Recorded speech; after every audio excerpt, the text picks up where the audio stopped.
Puti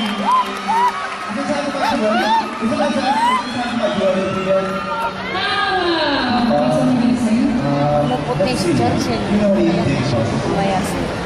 Papapayat. You know what I think Foster songs? Well, I got a couple questions to ask you. You work with David Foster a lot, so I'm sure a lot of people like that. What do you think about him? Well, di ko alam kung paano ko i-explain next year. I mean, yung talagang yung 3 years na pinagsamahan ng Mr. David Foster, sobrang special. And si Mr. David Foster, hindi lang siya songwriter, producer, hindi lang siya yung mentor ko.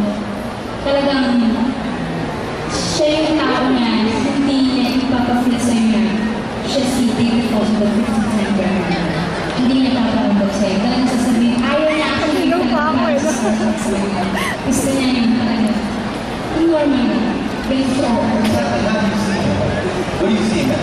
More as, Well, niluto siya. Christmas is coming up very soon.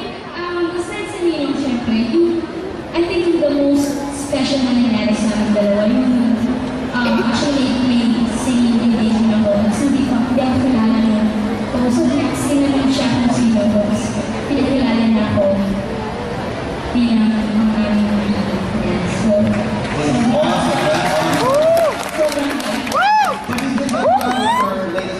yes, siya yung producer ko.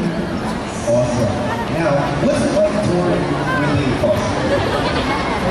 Actually, ginawa namin 10 CDs. Parang yan din yung suit niya. Kahit na isang buwan na sobrang Ay, kaya yata. Pero yung last day talaga, sobrang sobrang parang si Sir Jimmy. Sobrang bait. Mamaya may picture taking mo. The reason why we're talking about David Foster right now, aside from helping you out on the record, he's coming to the Philippines. Yes, David Foster friends. October 23 po yan. And yan artist. We've got some other people aside from David Foster that will be coming here. Kasama ko si Peter Cetera, Natalie Cole, Canadian Tenor, Ruben Sutter, and This Filipino girl. oh, Cherise. I love you, Charis! Again, a once in a lifetime. Ang galing mo, Idol! October 23rd, David Foster and friends. So, what do you think?